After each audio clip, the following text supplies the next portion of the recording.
자, 우선 그 질문지에 따라서 조금은 말씀을 드리면 오늘 이제 큰 주제가 이제 초태생인데, 자, 초태생이라면 태를 처음 열고 나왔다라는 뜻이에요. 그러면 어떤 태에서 났느냐가 중요하겠죠.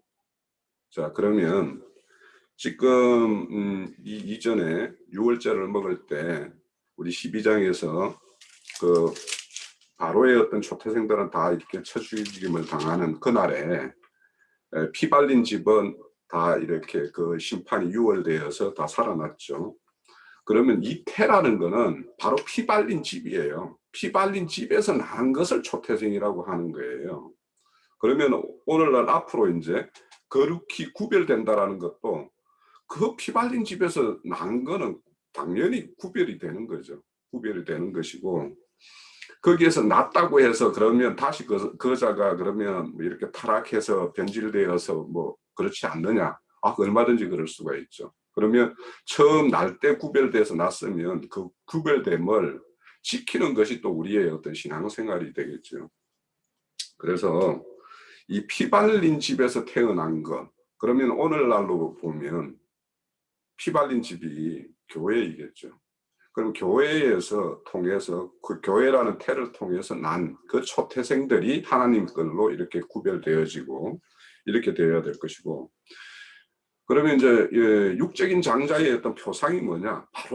바로의 장자들이 육적인 장자의 표상이에요. 그들은 그것을 극이 추구해야지만이 새롭게 거듭나는 것이고, 그래서 주님이 이 땅에 오셨을 때 여자의 태에서 나서 죄인의 모양으로 이렇게 죽으심이 바로의 어떤 장자의 모습으로 죽는 거예요. 예수님은 장자의 모습으로 죽고 대신 이제 피발린 그 집은 새롭게 태어난 그런 것이 이제 되어지는 것이 오늘 이 초태생이고 구별되는 것이다라고 우리가 좀 이해를 가지면 될 것 같고, 그러면 이제 초태생으로 난 자들이 구별된다라는 것은 뭐냐? 결국에는 예수님의 피로 샀다라는 것인데, 이 피로 살 때 뭘 샀느냐? 그 몸을 샀다라는 거예요. 몸을 샀어요. 그 몸을 사서 거기에다 하나님의 영을 들어 부으심이 되어서 하나님의 어떤 성전이 온전히 이루어지는 것이거든요. 그래서 성경에 보면 너희 몸으로 하나님께 영광을 돌리라 이렇게 말을 하는 거예요. 그러니까 우리가 이 몸이라는 것들을 제가 누차히 이렇게 여러 가정에서 말씀을 드렸던 것처럼 이 몸이라는 거, 우리 각자가 모여서 한 교회를 이루고 그래서 한 교회 한 그 생명을 이루는 것처럼 우리 각자가 어제 이제 뼈가 꺾이지 않는다라는 것은 우리 교회를 이루는 모든 지체들이 다 온전해야지 뼈가 꺾이지 않는 거예요. 그러니까 우리 각자의 어떤 그런 분량들을 그렇게 세워가야 되는 것이 있고, 또 이제 성경에서는 주님을 맏아들이라고 그래요. 그러면 우리는 어떠냐? 주님이 그 맏아들로서 그 태에서 처음 태어났어요. 그러면 우리는 그에 속한 자들이에요. 그래서 그에 속하여 아들들이 됐다라고 이야기해요. 그러면 우리가 초태생이 되고 그분이 초태생이고 우리가 그와 같이 하나님의 구별되어서 더리짐이 되려면 그 초태생에 속한 자여야 되는 거예요. 그러니까 그래서 이제 여기에 제가 질문지에 거룩하게 구별돼 하나님 자신에게 돌려진 것과 구원에 이런 것이 같으냐 다르냐, 저는 같다라고 보는 거예요. 왜냐하면 맏아들에 속하여서 우리는 유업을 받을 자거든요. 우리의 모든 신앙의 궁극은 아들 되는 것이 아니라 아들이면 반드시 유업을 받을 자가 돼야 되는 거예요. 유업을 받을 자는 뭐냐? 맏아들에 속한 그 아들들이 돼야 돼요. 그래서 우리가 신앙의 어떤 표대가 그렇게 분명하게 좀 이렇게 되어야 된다. 앞서서 말씀드렸듯이 육적 장자는 반드시 바로의 장자처럼 쳐죽임을 당해야 되고 그것이 추구해야지만이 새롭게 거듭날 수 있는 것이에요. 그것을 말씀드리고 싶고, 두 번째 질문이 뭐냐면 약속의 땅 가나안 땅을 왜 먼저 하나님과 은수된 함 족속의 어떤 후손들인 가나안 족속들이 이렇게 점유하게 하셨는가? 여러 가지 성경에서 보면 그들을 너희들의 어떤 올무가 되고 가시가 되게 하겠다라는 것이 있고, 또 너희들을 시험하는 도구로 쓰겠다라고 이렇게 해요. 그래서 가나안 정벌 전쟁을 할 때 다 물리치지 않고 몇 수를 이렇게 남겨놓는 것들, 그것들은 이스라엘이 가나안 땅에 살아가는 동안에 가시가 되면서 한편으로는 시험의 도구로 이렇게 써요. 근데 우리가 이제 성경에 보면 금방 바로의 장자가 이렇게 죽임을 당하듯이, 그 죽임을 당하는 반면에 그 초태생들은 다 이렇게 하나님의 어떤 구원에 이르게 돼요. 그러면 항상 성경에는 우리가 잘 알다시피 먼저 온 것을 폐하고 두 번째 온 것을 이렇게 세우는 것이 이제 성경의 원리인데, 이 성경에 대해서 이렇게 말씀을 취하면서 많은 사람들, 책을 좋아하는 사람들, 그러니까 과거 어떤 중동 고대 근대 이런 어떤 그 책을 좋아하는 사람들이 하나님의 어떤 말씀이신 성경을 못 믿는 경우가 많이 있어요. 왜냐? 성경에 기록되어 있는 내용과 같은 것들이 다른 어떤 기록, 고서에 이렇게 기록되어 있는 것들이 있기 때문에, 그거는 이집트의 과거 고대 문학이나 뭐 이렇게 문서에서 이렇게 기록되어 있는 내용이 성경에도 있네, 이렇게 이야기하는 거예요. 자, 그러면 고대 근동에서 할례라는 것이 없느냐 하면 이스라엘에게만 할례가 있는 게 아니에요. 이 할례라는 것은 근동 지역의 모든 지역에 거의 있어요. 이 할례라는 거는. 그리고 노아의 방주의 이야기도 우리 성경에만 있는 게 아니라 다른 데도 이 노아의 방주와 똑같은 아주 유사한 이야기들이 다 있어요. 그리고 삼위일체 교리라는 것도 우리 성경에서 막 이렇게 삼위일체 교리와 같이 이렇게 우리가 그렇게 해석하는 어떤 기독교계들이 이야기가 바벨론에도 있고 애굽에도 있어요. 이 이야기는. 그러면 그런 이제 뭐 애굽에 있는 책은 뭐 사해에서인가 죽음의 책 뭐 이런 책이라고 그러는데, 거기에 보면 이 삼위일체 교리와 아주 똑같은, 오히려 이거보다 더 선명한 그런 어떤 것이 기록되어 있어요. 그러면 이런 것들을 먼저 본 자들은 그 책에 기록되어 있었던 내용이 지금 성경에 들어와 있네? 그럼 성경의 기록이 먼저냐, 그것이 먼저냐 하면 그것이 먼저예요. 역사적으로, 시간적으로 보면. 그러면 성경이 다 과거의 그런 이야기들을 인용해서 끌고 와가지고 성경이라는 책을 만들었네? 이렇게 보는 거예요, 그 사람들은. 그래서 못 믿는 거예요, 그 사람들은. 안 믿는 거예요. 자, 이래서, 하나님은 왜 그러면 이런 어떤 가짜들, 이런 것들을 먼저 보내고 진짜를 나중에 보낼까? 이거에 대해서 우리가 잘 생각을 해봐야 돼요. 항상 하나님의 일이라는 것은 먼저 모형적이고 그림자적인 것을 먼저 보내고 참 실제를 보내요. 그래서 모형적인 것을 거두고 실제를 이렇게 세웠음, 그것을 우리가 바라보는 사람들을 하나님은 원하시는 거예요. 자, 우리의 율법이라는 것도 그래요. 율법이라는 것은 다 하나님, 예수 그리스도를 예표하는 것들이에요. 다요. 그런데 이 모형과 그림자를 실제로 알고 있고 실제로 오신 예수를 그냥 그 거짓으로 알게 되면 유대교와 같은 어떤 그런 실상이 되는 거예요. 자, 우리가 그 성경에 보면 예수님이 자기 고향에 가서 이렇게 배척을 당하죠. 만약에 여기 우리 계시는 우리 형제 자매님들이 예수하고 같은 동네에서 크고 자랐다라고 한번 생각을 해보세요. 예? 그러면 그 예수가 그리스도라고 믿을 사람 여기 있을 것 같아요, 없을 것 같아요? 나랑 똑같이 예전에 고추 내놓고 뛰어다니면서 뭐 물장구 치고 이렇게 놀았던 제가 예수래, 그리스도래, 메시아래 이러면 믿을 사람이 누가 있어요? 그러니까 그 시대에 같은 동네에 안 태어난 게 천만다행이에요, 우리는 다. 예. 그러니까 이렇게 뭔가 우리가 육으로 알고 있는 먼저 이 지식이라는 것이 뒤에 오는 참을 이렇게 가리는 역할을 해요. 율법도 그래요. 율법에 잡혀 있는 자들이 왜 그러냐? 그것이 수건이 되어서 가리고 있기 때문에 참인 예수를 바라볼 수가 없게 만드는 거예요. 그러면 하나님이 왜 이런 식으로 일을 하실까? 금방 우리 형제님이 선악과와 생명과 이렇게 나올 때 왜 하나님은 선악과를 먼저 먹게 한 다음에 그를 다시 이렇게 구속이라는 이런 어떤 절차와 과정을 이렇게 설계하셨을까? 이런 걸 생각을 해보면 하나님은 우리 그 말씀에도 있죠. 다수를 기뻐하지 않는다라고. 그러니까 하나님은 고르는 이런 작업을 하세요. 그러니까 최종 고르는 것에서 최종적으로 이렇게 선택되어지는 그 어떤 반열의 어떤 생명 단계에 나아가는 것을 우리는 신앙을 그런 걸 이렇게 추구해야 되고 그것을 우리의 어떤 신앙의 목적으로 삼아야 돼요.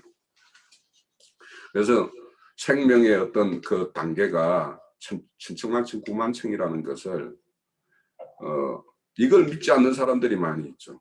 그 세계에는 다 이렇게 공평, 누구나 똑같은 동일한 이런 것을 이렇게 추구하는 사람들은 하나님의 어떤 이 구속과 구원의 어떤 과정에서 일하시는 어떤 방법이나 섭리에 대해서 이해가 부족하니까 이제 사실은 그런 거예요. 자, 그래서 이렇게 가나안 족속들을 미리 이렇게 점유한 그 땅을 하나님이 왜 약속의 땅으로 주셨을까? 그 땅을 정벌 하고 그 땅에서 경작을 해서 소산을 얻어서 그것을 하나님에게 드리기를 원하는 것이 하나님의 정가정이에요. 우리에게 기대하는 바도 그거예요. 그래서 우리 각자의 어떤 심령밭도 어떤 악한 영들이 지배하고 있던 것들을 다 씻어서 깨끗하게 정결하게 해서 우리의 어떤 심령의 밭에서도 하나님의 어떤 영광된 찬송에 합당한 것들을 이렇게 내는 것도 마땅하고 우리를 넘어서 우리가 이루는 어떤 교회 가운데에서 그런 어떤 악한 것들이 틈타는 거 이런 것들을 다 이렇게 정벌해서 온전한 교회로 세워서 이렇게 하나님께 드리는 거 이것도 우리가 마땅히 해야 되는 일이에요. 그래서 이런 어떤 하나님은 이기는 자를 산출하기 위해서는 이겨야 될 대상이 그 땅을 미리 이렇게 점유하고 있어야 되는 거예요. 그러니까 우리의 어떤 이김이라는 것이 어떤 것인가 각자의 이김 또 우리를 넘어서 이 어떤 세상 근세들의 어떤 영들을 이기는 거 이런 것들에 대해서 우리가 깊은 이해를 가지면 좋겠고요. 또 세 번째는 이제 젖과 꿀인데 자, 젖과 꿀이라는 거는 우리의 어떤 어린아이에게는 젖이 필요하고 단맛을 아는 거는 꿀의 맛은 어린아이들이 좋아하는 거 안 좋아하는 거 저는 잘 모르겠는데 이게 저는 그 젊은 날에는 꿀을 별로 안 좋아했던 것 같아요. 우리 시골에는 이렇게 한봉을 이렇게 많이 했었는데 제가 어렸을 때 왜냐하면 너무 달아가지고 좀 안 좋아했던 것 같은데 요즘에 제가 제일 좋아하는 게 우리 아들 그 피자 중에서 그 고구마에 꿀을 이렇게 뿌린 피자를 제일 좋아해요. 그래서 늘 저는 그거 먹는데. 그러니까 이제 나이 좀 먹으면 이제 약간 탄 게 좋아요, 저는. 그래서 뭐 사탕 같은 것도 이렇게 좋아하고 하는데. 이래서 이게 저선 어린아이의 어떤 음식이라면 꿀이라는 것은 장성한 자의 어떤 음식의 표상이에요. 그래서 그 저선 영적으로 어떤 초보자의 어떤 양식이라면 꿀은 아까 기령제님께서 그 계시록을 말씀하셨듯이 하나님의 역사하심의 어떤 그런 어떤 공의와 정의가 흐르는 어떤 말씀에는 우리가 꿀같이 달아요. 그런데 우리에게는 그게 꿀같이 단 것이 그걸 가지고 남들에게 뭔가 그거를 이렇게 증거해서 그들이 받아들이도록 하는 그 과정에는 아주 쓰디쓴 맛이 우리에게 늘 오죠. 얼마 전에 우리 저 안산에서 만났던 그 친구하고도 이야기할 때 참 저는 심한 좌절감이 오더라고요. 이게 뭐가 이런가 이 세계가 그처럼 그가 만약에 받음직한 것을 우리가 줬으면 그것도 잘 받겠지만 그가 받을 수 없는 그런 것들을 이렇게 우리가 이야기하니까 이 아주 그 갈등의 어떤 관계로 이렇게 변하는 것을 우리가 볼 수가 있었어요. 근데 이제 말씀해 보면 값없이 포도주와 젖을 사라 이런 말씀도 있고, 또 여인이 어찌 젖먹이의 아이를 잊겠느냐 이런 말씀을 해요. 그러면 이거는 하나님께서 우리에게 값없이 이렇게 베푸시는 어떤 은혜의 어떤 풍성함을 이렇게 이야기하는 것과, 또 그 자식을 어찌 잊겠느냐 하는 것은 하나님의 어떤 지고지순한 영웅불변하는 그런 어떤 자식에 대한 어떤 사랑을 여인의 어떤 모성애를 통해서 이렇게 표현한다라고 생각을 해요. 그래서 이 젖이라는 것도 하나의 사랑의 어떤 내용이죠. 또 꿀이라는 것도 이제 이거는 장성한 자들이 그 어떤 분량에 맞게끔 이렇게 먹는 것인데, 꿀과 꿀송이보다 더 달달하고 이야기하는 것은 하나님의 말씀의 어떤 그 오묘한 그 진리의 어떤 깊은 맛을 이렇게 발견한 자들이 이 말씀을 취하고 이렇게 토설하는 어떤 하나님에 대한 어떤 신앙의 어떤 고백이라고 이제 이렇게 생각이 되어지고, 10편 19편 같은 데 그 보면 여호와의 율법, 여호와의 교훈, 여호와의 법도, 이게 꿀과 꿀송이보다 달다 이렇게 이야기를 해요. 그러니까 사실 여호와의 율법이나 이게 교훈이나 법도가 우리에게 요구하는 것은 어떻게 육적인 생각으로 하면 우리를 올가매고 압제하고 이런 것이기 때문에, 그러니까 육적인 속성을 많이 가지고 있는 자는 여호와의 율법과 교훈과 이 법도가 꿀송이보다 탈 수가 없어요, 솔직히. 그런데 이게 이제 하나님에 의해서 이제 길들여진 자들에게는 정말 그것이 이제 먹음직하기도 하고, 얼마든지 우리가 그 내용들을 수용하고 받아들일 수 있는 어떤 단계가 되면 이게 이제 그렇게 달게 되겠죠. 근데 이제 또 꿀을 먹으면 이제 눈이 밝아진다고 이렇게 이야기하는 게, 이제 우리 사무엘상 14장에 보면 요나단이 이렇게 블레셋과 전쟁을 통할 때 그 아버지 사울이 이렇게 모든 걸 금신령을 내렸는데, 그 말을 듣지 못한 요나단은 이렇게 뭐 지팡이로 이렇게 찍어 먹어서 눈이 밝아졌다라고 이야기를 해요. 그러면 이 꿀을 먹고 눈이 밝아졌다 이런 거는 결국에는 우리가 오늘날 복음적으로 해석을 하면 영의 어떤 계시의 말씀을 받아들임으로 인해서 하나님의 어떤 세계나 생명의 세계에 대해서 우리가 눈이 밝아진 거, 이런 것들을 이제 이야기하겠죠. 그래야 눈이 밝아져야지 영적인 어떤 이제 요나단의 전쟁이 블레셋과의 어떤 역사적인 전쟁이지만, 그거는 오늘날 우리의 전쟁으로 한다라면 우리의 참 진리된 복음과 종교인과의 어떤 전쟁에서의 어떤 싸움인데, 그 싸움에서 이기려면 우리의 어떤 계시의 말씀들이 풍성히 먹어야지 우리가 전쟁에서 이길 수 있는 거, 이런 것들을 예시하기 때문에 젖과 꿀이 흐른다. 그거는 그 팔레스타인 땅이 어째 보면 목축하기도, 그 젖이라는 거는 목축업에서 나오는 것이니까 목축하기에 합당한 땅이기도 하고, 또 그것이 이제 영적으로도 우리의 영의 어떤 그런 어떤 생명을 이렇게 양육하기에 합당한 땅이니까 그 땅을 젖과 꿀이 흐르는 땅이라고 이야기했다라고 보여요. 거기가 이제 우리가 지형적으로 가만히 보면 그 헐몬산에서 그 이 발원되어 흐르는 어떤 물이 갈릴리 바다에 가가지고 모여서 큰 호수를 이루어서, 그 갈릴리 바다에는 어족들이 그렇게 풍부하다고 그러잖아요. 그러니까 생명의 어떤 풍성을 이루는 것과, 거기에서 물이 흘러서는 또 사해로 이제 모이는데, 사해는 죽음의 바다잖아요. 그러니까 생명의 호수와 죽음의 바다를 이렇게 잘 이렇게 지형적으로 그려내는 것이 또 팔레스타인 땅이기도 해요. 그래서 우리가 항상 앞서서도 가짜와 진짜가 이렇게 대별되듯이 항상 우리에게는 생명과 사망이라는 것이 가시적으로 눈으로 이렇게 인식할 수 있는 어떤 그런 것들이 명확하게 뚜렷하게 보여질 때 우리는 더 명확하게 인식하고 확신을 가지고 그 길을 나아갈 수 있기 때문에, 그래서 갈릴리 이 팔레스타인 땅은 하나님이 영적인 어떤 생명을 양육하기에도 지리적으로도 이런 환경적으로도 굉장히 좋은 어떤 하나님이 일하시기에는 가장 좋은 땅이기 때문에 젖과 꿀이 흐르는 땅이었다라고 생각하지 않았을까 이런 생각이 듭니다. 그리고 이제 네 번째는 이제 손의 기호와 미간의 표, 율법을 내 입에 두게 하라고 하는 어떤 유교절에 대한 어떤 교훈인데요.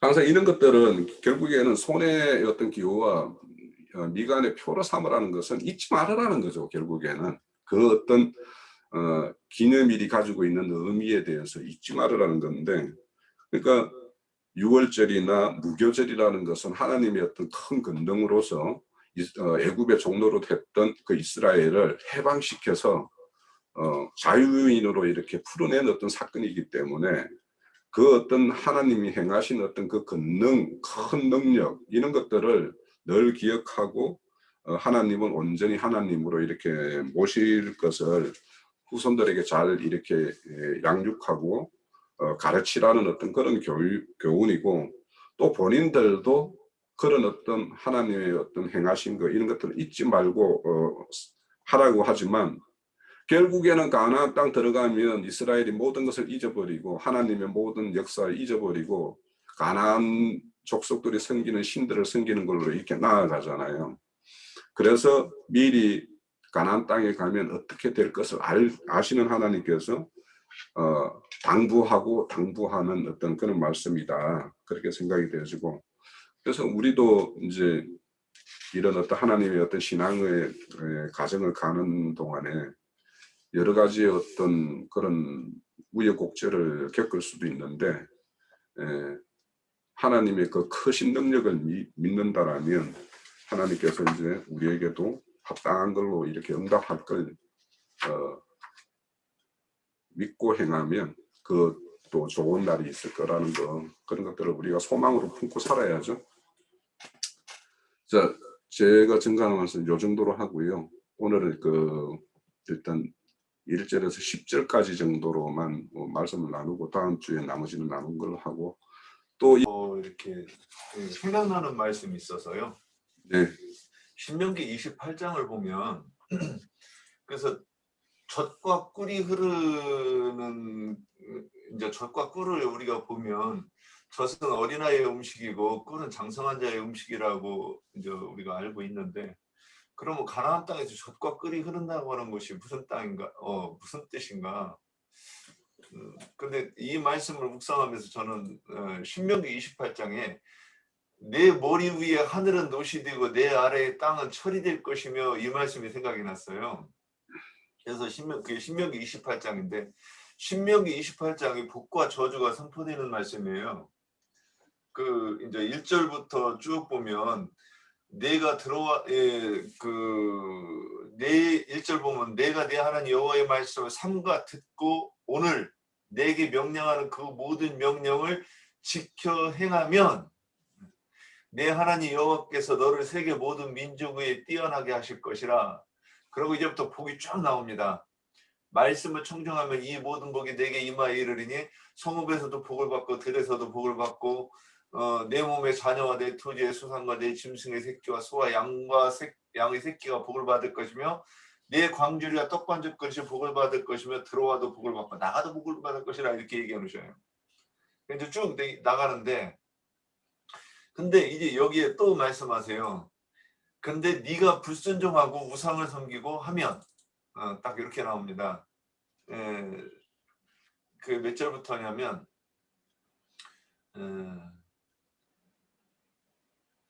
14절, 내가 오늘 너희에게 명령하는 그 말씀을 떠나 좌로나 우로나 치지 아니하고 다른 신을 따라 섬기지 않은 이와 같으리라. 내가 만일 내 하는 여호와의 말씀을 순종하지 아니하여 내가 오늘 내게 명령하는 그의 모든 명령과 규례를 직행하지 아니하면 이 모든 저주가 내게 임하여 내가 이를 것이니, 이제 위의 말씀이 거꾸로 됩니다. 다 반대로 저주를 받는다, 이렇게 돼 있어요. 근데 저주를 받는데 또 23절에 가면 딱 이런 말씀이 있습니다.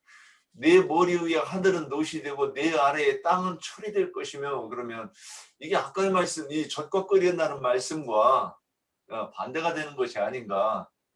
그래서 그 가나안 땅에서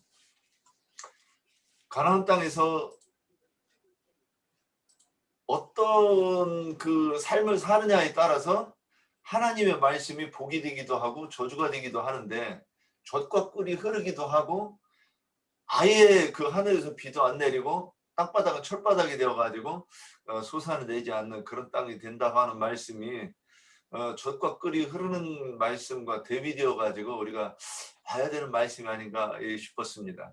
여기까지입니다.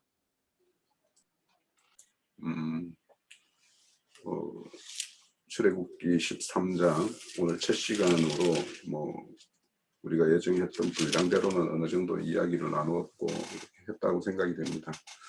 자, 우리 장로 형제님, 지금까지 들은 것들 중에서 보충하거나 뭐 교정해야 될 것들이 있으면 말씀해 주시죠.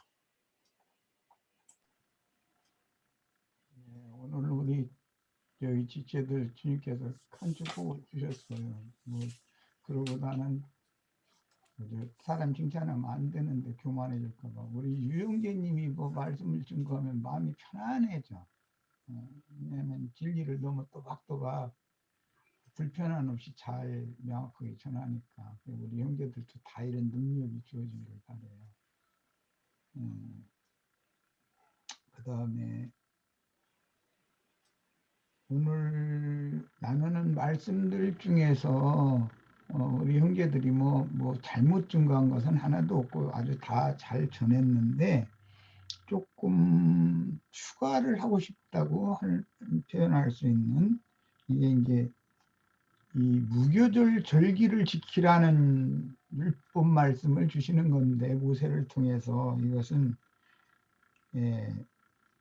이스라엘이 출애굽을 해서 광야를 거쳐 가나안 땅에, 약속의 땅에, 젖과 꿀이 흐르는 가나안 땅에 들어간 다음에 지킬 것을 지금 예언으로 주시는 말씀이다라는 거예요. 첫째는 그걸 생각하셔야 되고, 애굽에도 애굽 사람이 있고 바로의 짐승들이 있어요. 애굽에도 사람이 있고 짐승이 있잖아요. 이스라엘이 나와도 이스라엘 사람들과 이스라엘이 목축해야 되는 짐승들이 있어요. 이 문제를 좀 생각을 해봐야 되는데, 애굽 사람들의 그 초태생이라는 것은 바로의 장자, 뭐 맷돌 돌리는 뭐 하인의 그 장자까지 다 쳐주겠다 그랬으니까 그게 애굽 사람의 장자죠. 그 장자라는 말은 모든 다음에 나오는 차손들을 대표하는 그런 대표성을 갖는 의미니까, 오늘 우리 형제님들이 증거한 내용을 보면은 나시린으로서 하나님께 온전히 드려진 사람들을 지금 다룬다 라는 것이 조금 미흡하게 다뤄졌다고 생각해요. 모든 출애굽한 백성들을 다루는 것이 목적이 아니고, 가끔 그 얘기하는데, 예수님이 이 땅에 오셔서 말씀을 전하실 때 주안점, 목적을 12제자를 양육하는 것에 주안점을 두고 있는 거지, 수많은 무리를 주님이 이게 얻어서 뭐 하는 그게 목적을 두시지 않았다는 것을 잘 염두에 두셔요. 그러니까 장자라는 얘기를 하면은 많은 지손들을 대표하는 사람들이다. 지체 자손들을 대표하는 사람들에 대한 지금 명령이다. 이제 이것을 꼭 염두에 두셔야 되겠어요. 그래야 계시록에 하나님 말씀과 저희가 가진 예수에 대한 증거로 말미암아 목배임을 받은 자의 수가 차는 것, 그래야 이방인의 수가 채워지는 거니까, 이방인의 충만한 수는 목배임 받은 자들의 대표인 것이거든요. 이게 장자와 지손들이잖아요. 말하자면 그런 뜻이다라는 걸 꼭 명심해 두셔서, 적어도 우리 이제 형제님들하고 자매님들은 이런 점에 대해서 명심을 하셔야 돼요.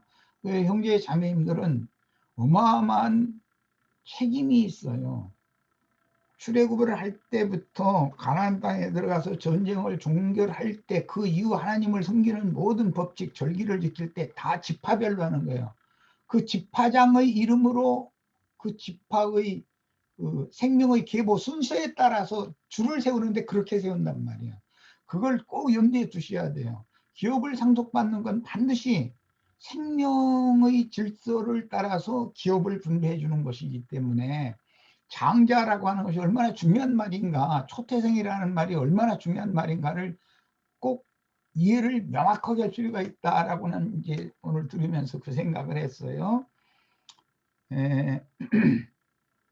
원래 이제 초태생이라는 것은 육적인 초태생, 그건 여자가 남자죠. 그런데 하나님 보실 때는 믿지 않는 자들은 짐승이에요. 짐승의 마음을 받은 거예요. 믿어서 하나님께로 돌아오면 이제 하나님의 것이 된 자들이고 그리스도의 것이 된 자들이고, 그런데 그리스도의 것이 됐을지라도 그들을 인도하는 장자가 그렇게 중요하다는 거예요. 처음 난 자가. 머리기 때문에 그래요. 머리. 기력의 시작이잖아요. 우리 인간 세상에서도 장자는, 내 가끔 그 얘기하지만 맏딸을 낳죠. 지체 자손들이요, 맏딸은 아버지 어머니를 대신해 버려요. 맏딸은 시집을 가서도 꼭 친정 그 문제를 절대 잊지를 않아요. 왜 그러냐? 하나님이 그런 본성을 넣어주기 때문에, 그렇게 받아가지고 세상에 오기 때문에 그래요. 장자는 자기 가족만 생각하는 것이 아니에요. 항상 동생들이 어떻게 살고 있는지 관심을 가져요. 그런데 동생들은 지가 성공하고 형님이 좀 어렵다고 해도 관심이 별로 없어요. 동생들이, 맏형님이 동생들 생각하는 것처럼 그렇게 생각하면 하는 동생이 없어요. 형만한 아우가 없는 거예요. 절대로. 이런 것이 하나님이 본성상 이미 그걸 보내주신다. 표상으로. 이런 걸 잘 생각을 해보시기를 바라고, 그래서 우리 형제님들은 나 늘 부탁하는데, 특히 항상 나 개인의 신앙을 지키는 거, 이런 것만 너무, 그것을 기본적으로 해야 되는 거죠. 장손이 자기 개인 그 집안 관리를 잘 못해가면서 어떻게 그 가문을 관리를 하겠어요. 동생들 뭐 사촌들 모든 걸 다 관리해야 되는 건데, 장손이라는 거는. 그래서 우리 형제님들은 항상 나의 신앙에 너무 이렇게 집착하지 말아라.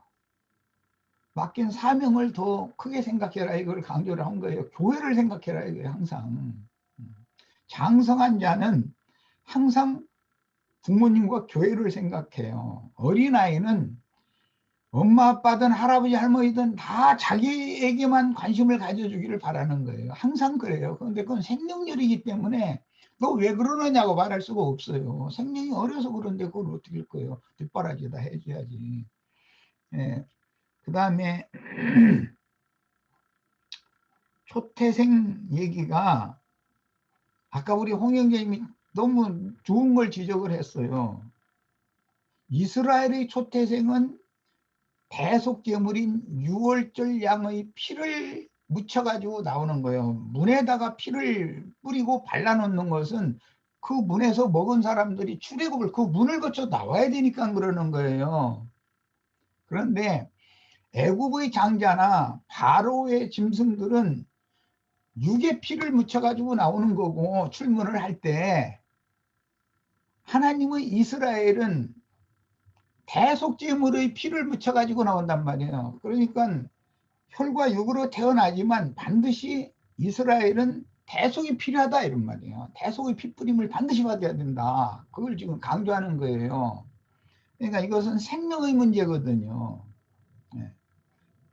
위로부터 진리의 말씀으로 난 자인지, 흙에서 여자를 통해서 난 자, 저주받은 땅에서 난 자인지, 이게 위로부터 난 자인지 저주받은 땅에서부터 난 자인지, 이것을 처음부터 구분을 딱 하라는 거거든요. 그런데 그 중에서도 맨 먼저 문열이라고 그러는데, 맨 먼저 나온 자가 지체 자손들을 총 책임져라 얘기를 지금 하려고 하는 거예요. 그리고 이제 가나안 땅에 들어가서 지킬 거기 때문에 가나안 족속이 선점한 7 족속이 있어요. 함 족속이죠. 그것은 세상적인 종교인들이다 이거예요. 그들을 대표하는 건 주님의 교회 7 교회를 변질시켜서 세상 교계의 즉 큰 음료의 7 머리가 된 자들이란 말이에요. 하나 7 족속이면 대표니까. 그런데 그들과 그들에게 맡겨진 가나안 모든 그 어린아이 뭐 어른 뭐 짐승 할 것 없이 싹 멸하라는 것이 그게 헤렘 율법이잖아요. 왜 그러느냐? 그것은 전부 육에 속한 것들이기 때문에 다 멸하라는 거예요. 이스라엘은 구속받은 사람들이냐. 나올 때부터 6월절 양의 피를 묻혀 가지고 나온 자들이잖아요. 문에다 그걸 바르고 뿌려놨기 때문에 출문을 할 때는 예수의 피를 묻혀 가지고 나온 사람들이에요. 이것이 그렇게 중요하게 다뤄지는 거예요. 그런데 가나안 땅의 7 족속을 멸한 장자들은 계시록에 가서는 온 땅의 주 앞에 모셔섰다가 보내심을 받은 하나님의 7 영, 하나님의 7 눈들이다 그랬어요. 그러니까 음녀의 7 머리, 땅의 왕족들 그 7이라고 그래요. 똑같은 7이지만 대별이 된단 말이에요. 그 7 안에 맡겨진 모든 동역자들, 양무리들이 포함되는 얘기단 말이에요. 항상 이스라엘의 계수는 장자의 명의 하에 계수라고 장자의 명의 하에 기업을 분깃으로 받는 거예요. 장자가 먼저 그 땅덩어리 무슨 지파라고 하는 땅덩어리를 지도상에 놓고서 그거 받아오는 것도 약속으로. 그러면 그 땅을 그 사람이 이제 사역을 하다가 마치고 죽으면 후계자가 당연히 대를 이어야 될 거 아니에요. 대가 끊어져 버리면 어제 이제 그 얘기 다 했죠. 뼈를 절대 꺾으면 안 된다. 분이르면 단절시키면 안 된다. 이거예요. 생명이 온 몸에 모든 공급이 모든 부위까지 말단까지 다 이게 흘러가서 온 몸을 자라게 하는 것이 하나님 뜻인 건데 그것이 단절되면 안 되죠. 그런데 내가 이제 뭐 부탁까지도 했었고 2번 얘기는 하겠습니다. 인도자가 내가 아니면 안 된다라는 생각을 딱 가지면 그 생각이 딱 들어온 순간 그는 하나님에게서 끊어진 사람이거든요. 그러면 그 사람이 끊어졌다는 것은 그 가문 전체가 버림받았다는 뜻이 되는 거예요. 족속 전체가. 그러니까 인도 직분이라는 게 얼마나 중요한지에 대해서 오늘 꼭 인식을 하셔야 되는데 그 문제를 좀 강조를 덜 했다라고는 느꼈어요. 그래서 이걸 이제 말씀을 드린 거예요. 앞으로 이제 더 나가는 말씀들은 이제 이런저런 많은 말씀들이 있는데 그런 것을 좀 강조를 할 필요가 있다 싶어서 내가 어제 밤에 출애굽기 강해를 이렇게 살펴보다가 조금 부족한 거 약간 보충을 해가면서 오늘 자료를 올려드렸어요. 꼭 한번 다운받아서 꼭 읽어보시기를 바라요. 성경에서 하나님이 하시는 일은 12지파와 12사도에게 지대한 관심을 갖고 있다. 12분들과 12기초석에 지대한 관심을 갖는 거예요. 항상 교회를 세우기 위해서는 그 인도 직분자들이 장로들이 절대적으로 필요해요. 인도자가 없으면 오합지졸이라고 하는 거예요. 뭐 길면 않겠습니다. 이 정도에서 마치겠습니다. 우리 지체들에게 내가 아직 그런 인도의 그 사명과 은사가 아직 없다. 그러면 절대 실망하시지 마세요. 실망하시지 말고 최선을 다해서 전도를 하고 사람을 얻으면 그런 능력과 권위를 위로부터 부어주셔요. 그게 능력을 온입해 주는 거예요. 다 저거 장가 보내면 마누라하고 새끼 내년에 새끼 나올 텐데 그거 살림하고 살까 하고 걱정 안 해도 돼요. 다 때가 되면 장가 보내면 다 저 할 일을 하게 돼 있어요. 우리도 다 그랬어요. 우리 아버지가 나를 볼 때 저거 장가 보내면 뭐가 될까 다 그랬어요. 그랬는데 다 제 몫은 다 하잖아요. 마찬가지예요. 아이고 전년 저거 해가지고서 시집 보내면 뭐가 될까 걱정할 것 없어요. 때가 되면 주님이 다 하시는 거예요. 그분께 맡겨야 돼요. 이제 나는 이제 오늘 여기까지 해서 마치겠습니다. 그리고 뭐 내가 이게 어떻게 될지는 확실히는 모르겠으나 저기 우리의 모임이 지금 이런 줌집회와 가정 모임을 세우는 것을 지금 시작을 하고 있어요. 이것은 반드시 그걸 해야 돼요. 그런데 성경에는 양면이 있기 때문에 내가 많은 고심을 했었어요.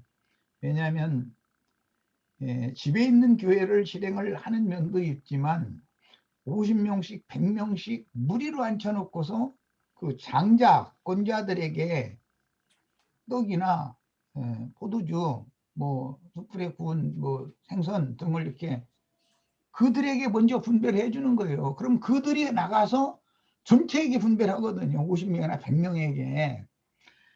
그래서 항상 우리는 이제 양면을 실행을 해야 되는데 이거를 어떻게 해야 되나 하고 고심을 했어요. 성경이 어떤 것을 사람의 임의로 이렇게 빼고 더하고 함부로 하면 안 되는 것도 있는 건 다 해야 되는 것이지 양면축을 해야 되기 때문에 고심 중에 뭐 내가 장소를 잘 정했는지는 그거는 이제 지체들한테 이제 나중에 뭐 물어봐야 될지 모르겠는데 마침 우리 저기 은상이 형제가 강원도 지난번에 우리 거기 이제 한번 간 적이 있었죠. 거기 저 산이 그게 아마 상속받은 그런 산인가 보죠. 거기를 뭐 이렇게 대지로 아마 이렇게 다 뭐라고 정지 작업이라고 그러나 그런 걸 다 해가지고 지금 분양 중인 것 같아요. 난 뭐 자세히는 안 들었는데 이제 그래서 100평 뭐 130평짜리가 있다 그러래. 그럼 130평짜리 하나는 교회에서 쓰는 걸로 고려하고 있어라. 내가 이제 은상이한테 어제 이제 부탁을 그렇게는 해놨어요. 이제 그랬더니 뭐 이제 마지막 말에 뭐 일반 분양 가격을 이제 뭐다 받는 얘기는 아니고 뭐 교회에서 하신다면 좀 이게 가격을 이게 할애해서 이제 드려야 되지 않나 뭐 이런 얘기를 이제 얼핏 했어요. 근데 기대는 해요. 나도 얼마나 할인해 줄지는 난 모르지만 어쨌든 뭐 일반 분양가보다는 싸게 주겠다는 걸 본인이. 그런데 내가 그 싸게 줘 이렇게 말할 수도 없는 일이잖아 그걸. 그런데 이제 이런 생각을 하게 된 것은 오래전부터 한 것이지만 마침 이제 그 3천만 원이라는 게 교회 자금이 있으니까 이런 것을 합당하게 활용을 해서 내가 어떤 터전이라도 마련을 해주고 떠나는 것이 내가 할 일을 하는 거 아닌가 이제 그런 생각을 했어요. 그런데 그 뭐 일반 분양가 얼마야 그랬더니 돈 100만 원씩 간다고 뭐 이제 그러는 것 같아요. 그럼 1억 3천이잖아요. 130평이면 그 건평 허용은 40%라고 그러니까 130평에 40평에 한 50평 정도를 지을 수 있다는 뜻이겠죠. 그런데 그 뭐 당연히 주차장 아래 요즘에는 다 건축허가를 그렇게 해주니까 맨 아래층은 주차장 해야 되고 그 다음 층에는 뭐 이제 모임 장소로 이렇게 해야 되고 그 다음에 사람 사는지 뭐 방 한두 칸 이렇게 조그맣게 해도 될 거고 그럼 이제 그거는 거기부터는 내 책임이 아니에요. 어쨌든 나는 지금 이 털을 낚는 것까지는 해주고 죽어야 되지 않는가. 아이고 정말로 힘들어. 이런 생각을 했고 그런데 내가 오늘 이제 은상이하고 이제 상의는 해보겠지만 할인을 해준다 해도 어떤 규정 저 통용되는 가격이 있는 건데 그냥 3천만 원 가지고 무조건 하는 건 아니니까 어차피 참 내가 제일 좋아하지 않는 얘기를 언급을 좀 하셔야 될 수도 있어요. 이걸 뭐 할지 안 할지는 모르겠어요. 이제 오늘 이제 상의를 더 해보고 이제 할 건데 헌금을 좀 해야 될 수도 있어요. 그러면 거기 매주 모이거나 뭐 매달 모이거나 그렇게는 할 수 없으니까 분기별로 예를 들어서 뭐 한 두세 달에 뭐 한 번씩 한 3, 4일이나 뭐 한 일주일씩 이렇게 1년에 한 두서너 번 모임은 그 전체적인 모임도 반드시 가져야 되는 것이거든요. 집에 있는 교회만 하고 이렇게 줌 집회만 하고 이런 것이 다는 아니에요. 그게 양면성이 있어서 내가 많은 고심을 한 거예요. 예. 그러니까 이제 내 의견을 이렇게 대충 말씀드렸고 오늘 이제 상의를 해본 다음에 다음에 이제 기회가 있을 때 또 이제 결과를 얼마 정도는 최소한 모금이 필요하다라고 이제 말씀을 드릴게요. 그런 줄 알고 계세요. 돈 내는 거 좋아하는 사람 없는 거 나도 좋아하는 사람 없는 거 나도 다 알고 있어요. 그러니까 내가 제일 싫은 소리가 이 돈 내라는 소리거든. 이제 미안한 광고했습니다. 근데 미안할 게 아니라 어차피 내 것이 아니고 교회를 위해서 하는 거예요. 이거는 어차피 내가 살면 얼마 살 것이고 어차피 교회가 활용을 하라고 하는 거예요. 이게 그런 줄 아세요. 예, 아침입니다. 네. 자, 오늘 그 출애굽 23장의 일부를 봤고요. 다음 주에 우리가 나눠야 될 것 중에 보면 수컷은 여호와의 것이다라고 그러면 암컷은 어떻게 되는가 뭐 이런 것도 우리 한번 생각해 봐야 될 것 같고 그래서 남은 내용들이 앞선 내용보다 덜 중요하지 않고 저는 굉장히 중요한 내용들이 13장에 있다라고 생각이 됩니다. 그래서 한번 다음 오는 주까지 나머지 말씀들을 잘 이렇게 한번 살펴보시고 풍성한 집회를 이어갔으면 좋겠습니다. 영의 세계에서는 우리 자매님들도 육신적인 자매님들이지만 영의 세계에서는 얼마든지 전도를 해서 장로의 직분을 수행을 할 수 있어요. 그러니까는 뭐 수컷 암컷도 또 이러니까는 그럼 이제 형제님들은 수컷이고 우리는 암컷이니까 또 이러지 말고. 자, 오늘 내용은 이 정도로 마치겠습니다.